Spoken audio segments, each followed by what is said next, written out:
huwag mo na mag-scroll. Up! Huwag mo na mag-scroll mga idol. Pag mag-scroll ka, masisira ang buhay mo. Joke lang.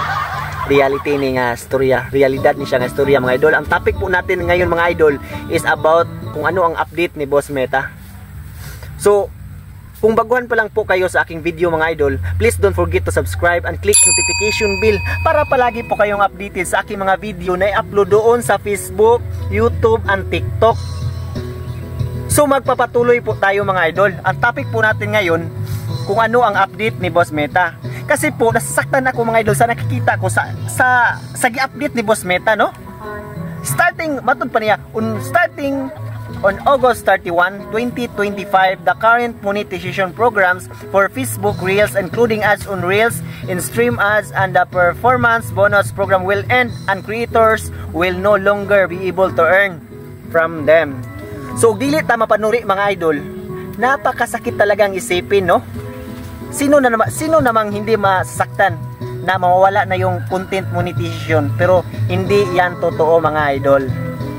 Ang totoo, according to my research po mga idol, sa mga nasabtan ko na ituhog ng isip ko, yung tatlong binanggit ko po mga idol, yung ads on Reels, stream ads, performance bonus program, ay talagang mawawala yan sa old monetization tools. I-transfer yan, ilipat yan doon sa content monetization program tool. So doon siya, isahin na sila lahat mga idol. Kaya huwag kayong mahinaan ng loob tulad ko. Kaya dapat mapanuri tayo mga idol para alam natin kung ano talaga ang totoo. What?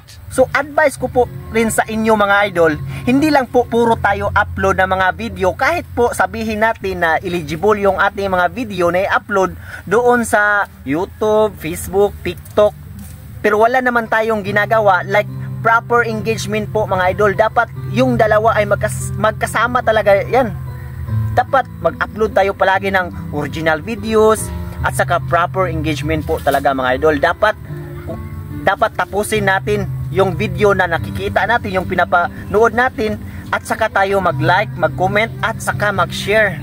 Yan po mga idol. Pag yan yung ginagawa nyo mga idol, mabubos talaga kayo ni Boss M. Si Boss na po talaga yung magpalalaganap ng inyong video to the wider audience po mga idol. At very, very helpful po talaga nito mga idol. I hope mga idol, yung video ko po ay malaking tulong sa inyo. At hindi lang po sa inyo, sa akin rin.